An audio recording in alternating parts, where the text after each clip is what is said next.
നമസ്കാരം. കൈപ്പേശ്ശേരി ഗോവിന്ദമ്പുരി.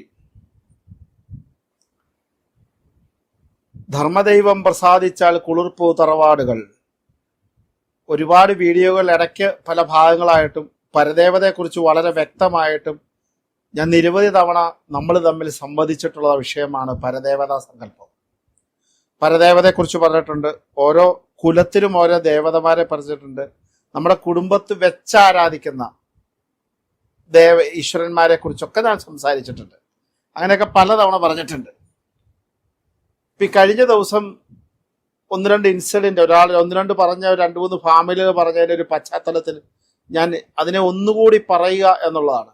ശരിക്ക് നമ്മുടെ പരദേവത ആരാ നിശ്ചയിക്കണേ എന്ന് ചോദിച്ചാൽ നമ്മുടെ മുൻപുള്ള തലമുറയിൽ നിൽക്കുന്ന ആൾക്കാർ എന്താണോ പറയുന്നത് അത് തന്നെ അനുസരിക്കണം. അതാണ് വിധി. എന്താ അങ്ങനെ പറയാൻ കാരണം എന്ന് വെച്ച് കഴിഞ്ഞാൽ, ഒരു കുടുംബക്കാര് കുറെ കാലങ്ങളായിട്ട് അവരാചരിച്ചിരിക്കുന്ന ഒരു സ്ഥലമാണ്. അതിനുശേഷം അവര് ഒരു എന്തോ കാര്യത്തിന് ജ്യോതിഷനെ കാണാൻ ചെന്നപ്പോൾ അദ്ദേഹം പറഞ്ഞു ആ അമ്പലമൊന്നുമല്ല, ഇന്ന അമ്പലമാണെന്ന് പറഞ്ഞു. പിറ്റേ ദിവസം തൊട്ട് ഇവർ ഈ അമ്പലത്തിൽ പോയി തുടങ്ങി. അത് കഴിഞ്ഞപ്പോൾ അവർക്ക് കഷ്ടകാലം കൂടി തുടങ്ങി, അല്ലെങ്കിൽ ദുരിതങ്ങൾ കൂടുന്നു, പ്രശ്നങ്ങൾ കൂടുന്നു. അവർ വീണ്ടും വന്ന് നോക്കുമ്പോഴത്തേക്കും വർഷം 5-6 പരദേവതയെ നമ്മളെങ്ങനെ തിരിച്ചറിയണേ എന്ന് ചോദിച്ചാൽ, നമ്മുടെ അച്ഛനോ അമ്മയോ മുത്തശ്ശനോ മുത്തശ്ശിയോ പറയുന്ന ഏതമ്പലാണോ അതാണ് നമ്മുടെ പരദേവത. ആ പരദേവത തീരുമാനിക്കേണ്ടത് സാധാരണഗതിക്ക് ഒരൊറ്റരാശി പ്രശ്നം കൊണ്ടൊരു ജ്യോത്സ്യരല്ല. പക്ഷെ നിങ്ങളുടെ കുടുംബത്തിൽ അഷ്ടമംഗല പ്രശ്നം വെച്ചു. ആ അഷ്ടമംഗല പ്രശ്നത്തിലെ പ്രശ്നവിധി അനുസരിച്ച് നിങ്ങൾക്ക് പരദേവതാ വ്യത്യാസം വന്നിട്ടുണ്ടെങ്കിൽ അഷ്ടമംഗലത്തെ തിരിച്ചറിയുവാണെങ്കിൽ അത് സത്യമാണ്. കാരണം അഷ്ടമംഗലത്തിൽ എന്ന് പറയുന്നത് ജ്യോതിഷത്തിന്റെ ഏറ്റവും വലിയ ഭാവമാണ്. അതുകൊണ്ട് തന്നെ അഷ്ടമംഗല വിധിയെ നമുക്ക് ബഹുമാനിക്കാം. സാധാരണ ഇപ്പൊ ഒരു അമ്പലത്തിൽ ചെന്നു, അപ്പുറം അദ്ദേഹം മേശാന്തി ഇരിപ്പുണ്ട്, അന്ന് ഉടനെ പോയി നോക്കി, ഉടനെ പരദേവതയെ മാറ്റി എല്ലാരെയും മാറ്റി അങ്ങനെ മാറ്റി ആ ഒരു സങ്കല്പം അത് ചെയ്യരുത്.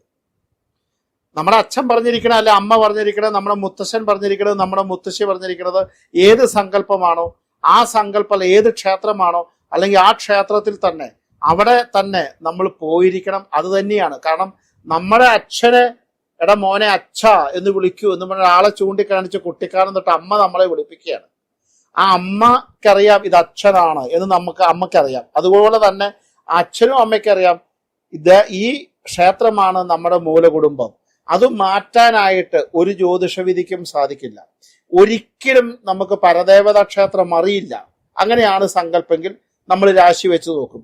അതും വെറുതെ വെച്ച വല്ല താമ്പൂലൊക്കെ വെച്ച് നോക്കിയിട്ട് നമുക്ക് ഏറ്റവും കൂടുതൽ ദേവതാ സങ്കല്പം ഉള്ളത് ദേവിയാണോ മഹാദേവനാണോ വിഷ്ണു ആണോ, ആ വിഷ്ണു ഉണ്ടെങ്കിൽ അത് ഏത് സ്ഥലത്ത് ഏത് രൂപത്തിലായിരിക്കും അതൊക്കെ ഒന്ന് കണ്ടിട്ട് അത് തിരഞ്ഞെടുക്കാൻ പറ്റുവാണെങ്കിൽ എടുക്കാം. ഇതല്ല എങ്കിൽ നമ്മൾ ജനിച്ച നാട്ടില് ഏറ്റവും ദേശാധിപതിയായി നിൽക്കുന്ന ആദ്യകാലത്തുള്ള ഏറ്റവും ക്ഷേമമുള്ള അമ്പലമല്ല നോക്കണ്ടേ. അതും കൂടെ ഞാൻ പറയാം കേട്ടോ.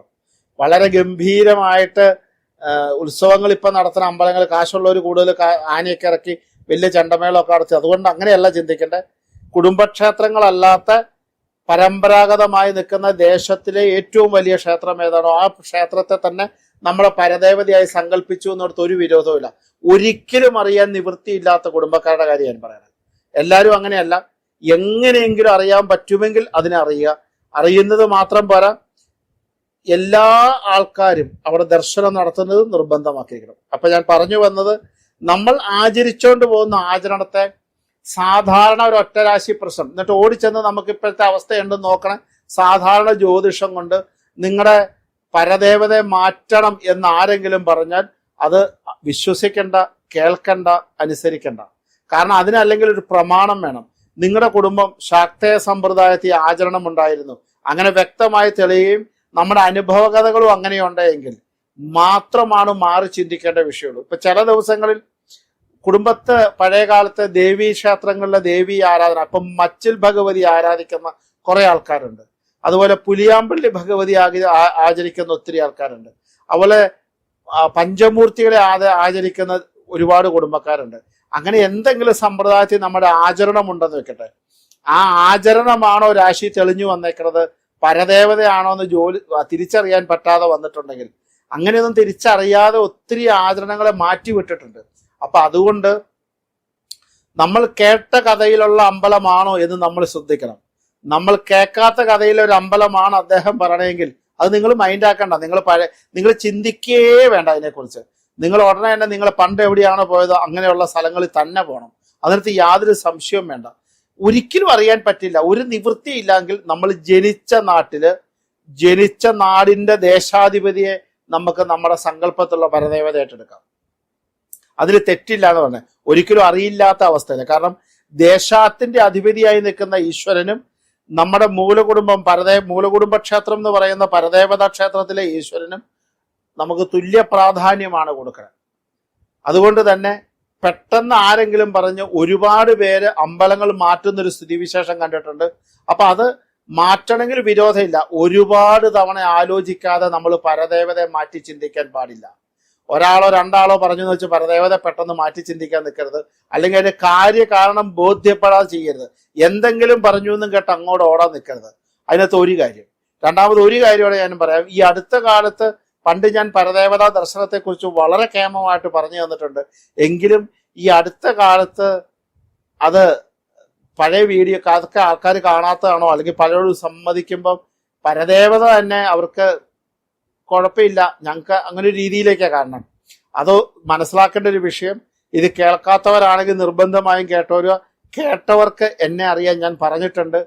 നമ്മുടെ കുടുംബത്തിൽ നടക്കുന്ന എല്ലാ കാര്യങ്ങളിലും, ഒരു ചെറിയ കട്ടളവെപ്പാണേലും കല്ലിടിയിലാണേലും ഒരു മുഹൂർത്തമായാലും ഉപനയനായാലും അല്ലെങ്കിൽ ഒരു 28 കെട്ടായാലും ഒരു പേരിടിയിലായാലും ചെറിയ കല്യാണ നിശ്ചയിപ്പായാലും എന്ത് കാര്യത്തിലും ആദ്യമായി നമ്മുടെ കുടുംബത്തെ അനുഗ്രഹം വേണ്ട നമ്മുടെ പരദേവതയാണ്.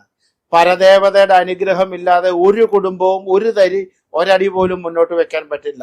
ഒരു കുട്ടിക്ക് ആ കുട്ടിയുടെ സ്വന്തം മാതാവ് എപ്രകാരമാണോ ആ കുട്ടിയെ പരിപാലിക്കുന്നത്, എത്ര സ്നേഹത്തോടെയാണോ പരിപാലിക്കുന്നത്, അതുപോലെ നമ്മളെ പരിപാലിക്കുന്ന ഒരേ ഒരാളേ ഉള്ളൂ, അത് നമ്മുടെ പരദേവതയാണ്. നമ്മൾ വഴക്കിട്ടാലും നമ്മളെ സ്നേഹിക്കും, നമ്മൾ നോക്കിയാലും സ്നേഹിക്കും, നോക്കിയില്ലെങ്കിലും സ്നേഹിക്കും. അതുകൊണ്ട് പരദേവതയുടെ അനുഗ്രഹം ഇല്ലാത്ത ഒരു കുടുംബത്തിലും ശാശ്വതമായ അനുഗ്രഹം നിലനിൽക്കില്ല.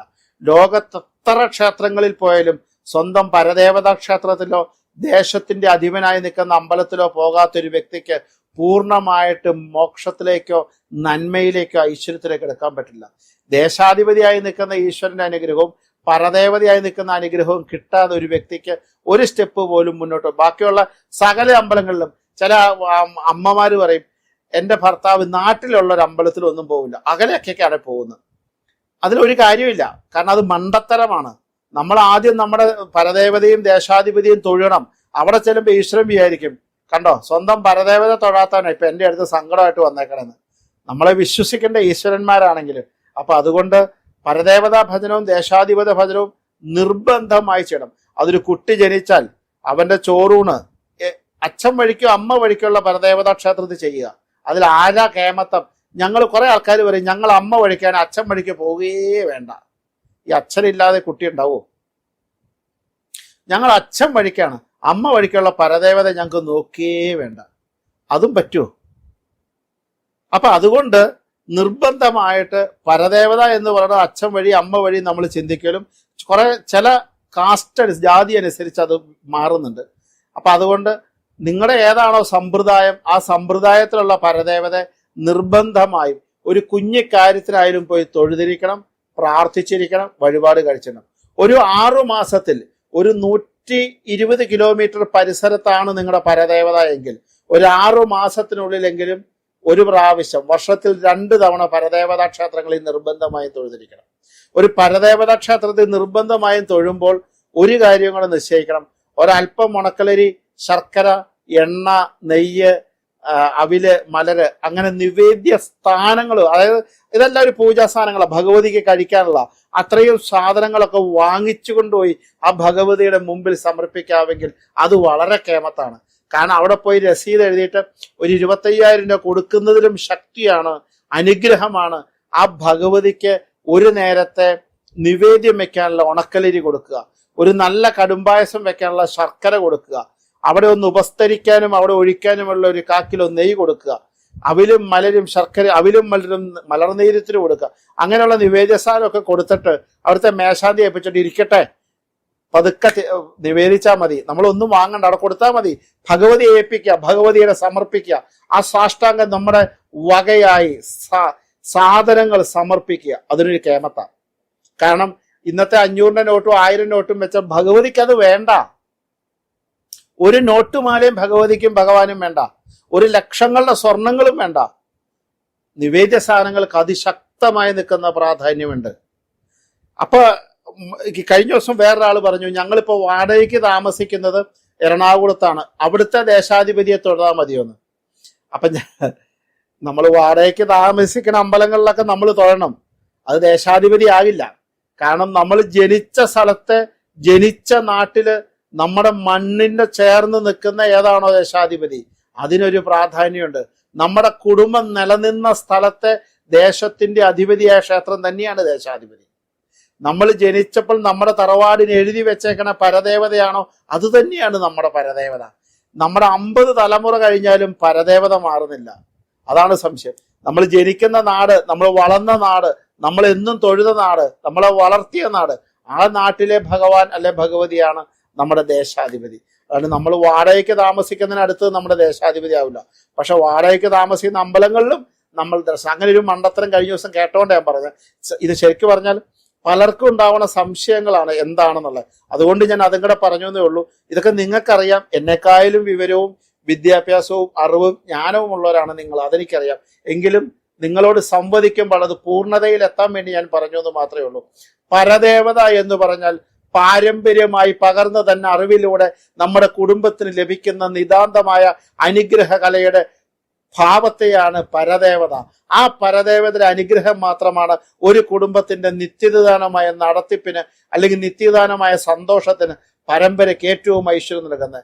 ആ പരദേവതയെ കണ്ടറിയേണ്ടതല്ല, കേട്ടറിയേണ്ടതാണ്. ആ പരദേവതയെ തൊട്ടറിയേണ്ടതാണ്. ആ പരദേവത നമ്മളാണ്, നമ്മുടെ കുടുംബത്തെ ആളാണ്. നമ്മുടെ കുടുംബത്തെ തന്നെ ഏറ്റവും മൂത്ത ഒരു കാർന്നോര് പോലെയാണ്. ആ കാർന്നോരെ, കുടുംബത്തിലുള്ള ഒരാളെ എപ്രകാരം സ്നേഹിക്കുന്നുവോ, എപ്രകാരം ബഹുമാനിക്കുന്നുവോ, എപ്രകാരം പരിപാലിക്കുന്നുവോ, അതുപോലെ തന്നെ പരദേവതയെ പരിപാലിക്കുന്ന ഒരു കുടുംബത്തിൽ മാത്രമേ ഈശ്വരന്മാരുടെ കടന്നുവരവുണ്ടാവുള്ളൂ, ലക്ഷ്മി ദേവിയുടെ അനുഗ്രഹം ഉണ്ടാവുള്ളൂ, ശ്രീത്വം ആ കുടുംബത്ത് വരുവുള്ളൂ, സുഹൃതം വരുവുള്ളൂ, പരമ്പര നന്നാവുള്ളൂ. അതുകൊണ്ട് പരദേവത നോക്കുമ്പോൾ മാറ്റി മാറ്റി എടുക്കുന്നതല്ല. അതൊന്നും അങ്ങനെ മാറ്റാൻ പറ്റുന്നതല്ല. അത് കൃത്യതയുള്ള ചിന്തനത്തിലൂടെ മാറ്റാൻ പറ്റുള്ളൂ. അല്ലാണ്ട് ഓടിച്ചെന്നത് മാറ്റി അടുത്ത അമ്പലത്തിലേക്ക് പോകുന്ന നടപടികളുണ്ട്. ശ്രദ്ധിക്കണം. എന്താണോ അച്ഛൻ പറഞ്ഞത്, എന്താണോ അമ്മ പറഞ്ഞത്, എന്താണോ അമ്മാവന്മാര് പറഞ്ഞത്, എന്താണോ മുത്തശ്ശന്മാര് പറഞ്ഞത്, അത് തന്നെയാണ് സത്യം, അത് തന്നെയാണ് യഥാർത്ഥം. അതിനെയൊന്നും ആർക്കും മാറ്റാൻ പറ്റില്ല. ആ യഥാർത്ഥത്തിലൂടെ മാത്രം സഞ്ചരിക്കുക. അവിടെ മാത്രമേ നന്മയുള്ളൂ, അവിടെ മാത്രമേ ഐശ്വര്യമുള്ളൂ. പരദേവതയില്ലാത്ത ഒരു അനുഗ്രഹമില്ലാത്തൊരു വീട്, പരദേവതയുടെ അനുഗ്രഹം കിട്ടാത്തൊരു കുട്ടി, പരദേവയുടെ അനുഗ്രഹമില്ലാത്തൊരു വ്യക്തികള് അവർ ഇരുട്ടിലൂടെ മാത്രമേ സഞ്ചരിക്കുള്ളൂ. വെളിച്ചത്തിലേക്ക് അവർക്ക് കടക്കാൻ പറ്റില്ല. സർവ്വചരാചരങ്ങളിലെ അനുഗ്രഹം കിട്ടണമെങ്കിൽ പരദേവതാനുഗ്രഹം മുൻപന്തിയിലാണ്. അപ്പം ആ പറയണ പോലെ തന്നെ പരദേവതയുടെ പ്രാർത്ഥനയോടെ മാത്രമാണ് നമുക്ക് മുൻപിലേക്ക് ഉയർന്നു വരാനുള്ള ഏറ്റവും ശക്തി കിട്ടുള്ളൂ. ആ പരദേവതയ്ക്ക് അതുപോലെ തന്നെ നിങ്ങൾക്ക് കിട്ടുന്ന ഒരു ശമ്പളമാണെങ്കിൽ അതിൻ്റെ ഒരു വിഹിതം, നിങ്ങൾക്ക് കിട്ടുന്ന ഒരു ലാഭത്തിന്റെ വിഹിതം, നിങ്ങൾക്ക് കിട്ടുന്ന ഒരു ഐശ്വര്യത്തിന്റെ വിഹിതം ആ ഭഗവതിക്ക് അല്ലെങ്കിൽ ആ ഭഗവാന് കൊടുക്കുകയും ആ ഭഗവാനെ നമ്മുടെ തന്നെ സ്വന്തം അമ്മയായി, സ്വന്തം ഇപ്പൊ മഹാവിഷ്ണു ആയാലും മഹാദേവനായാലും അതേ സങ്കല്പത്തിൽ വരും. നമ്മുടെ ഒരു മാതൃത്വത്തെ നമ്മൾ എപ്രകാരം പരിപാലിക്കുന്നുവോ, നമ്മുടെ അമ്മയെ എത്ര പാത്രം നമ്മൾ സ്നേഹിക്കുന്നുവോ, അതേ സങ്കല്പത്തിൽ പരദേവതാ സ്നേഹം ഉണ്ടാവണം. അതാണ് പരദേവത. ഒരു പ്രാർത്ഥനയല്ല, സ്നേഹമാണ്, ഇഷ്ടമാണ്. അതിലൂടെ കിട്ടുന്ന ഐശ്വര്യമാണ് നമ്മുടെ ചിന്ത, നമ്മുടെ ബുദ്ധി. അതുകൊണ്ട് പരദേവതാ പ്രാർത്ഥന ഒരു ജീവിതത്തില് ഇല്ലാത്തൊരു വ്യക്തിക്ക് ഒരിക്കലും വെളിച്ചത്തിലേക്കുള്ള വഴിയിലേക്ക് എത്താൻ സാധിക്കില്ല. അതുകൊണ്ട് പരദേവതയെ വളരെ സൂക്ഷ്മമായി ശ്രദ്ധിക്കേണ്ടതാണ്, പ്രാർത്ഥിക്കേണ്ടതാണ്. അത് മാത്രം മതി, വേറെ ഒന്നും വേണ്ട. അത്രയ്ക്ക് ശക്തിയാണ്. അപ്പൊ അതിന്റെ ഗുണം നിങ്ങൾക്കുണ്ടാവട്ടെ എന്ന് പ്രാർത്ഥിക്കുന്നു. നമസ്കാരം. ഗോവിന്ദം.